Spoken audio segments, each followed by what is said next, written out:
लेके घर से आई है चुपे चोरी छोड़ी हाला संग कोई जागा ना।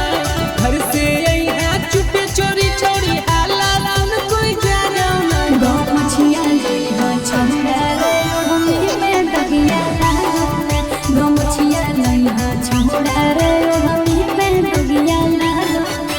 हुनवा करबो सुनवा के मोइलवा घर में मानौ ना।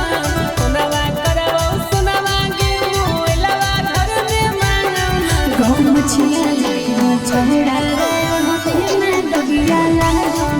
गौ मछिया ले हा छोड़ा रे ओढ़नी में दगिया लागा।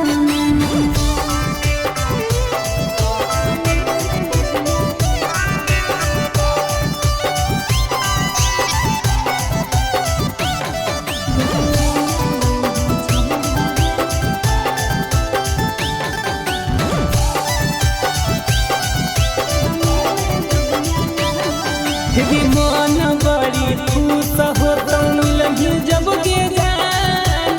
हम चटब तोर तू चटी है मोर सामान। अरे भरी हुआ कावरी भोले चोटी है तोर से तोर रे। छोड़ दी है छौड़ा बाकी 4 बजे भोर रे। हेगे लाइट बरी है भूपुर भूपुर भूपुर तोर पीछे भागो ना।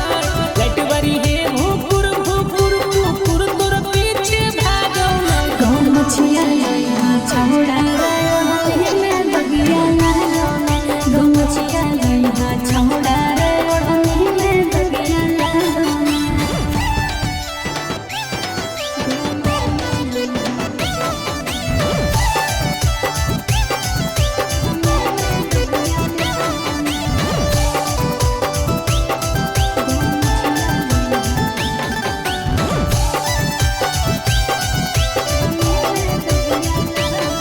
आगे नहीं चलता बहाना छौड़ी छोड़ो नहीं हम आज गे।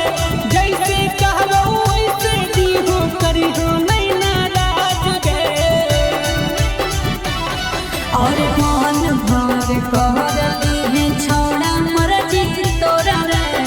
मारिए के मजा छौड़ा कर है नहीं सोरा रे। हेगे बच के रही हो बेटी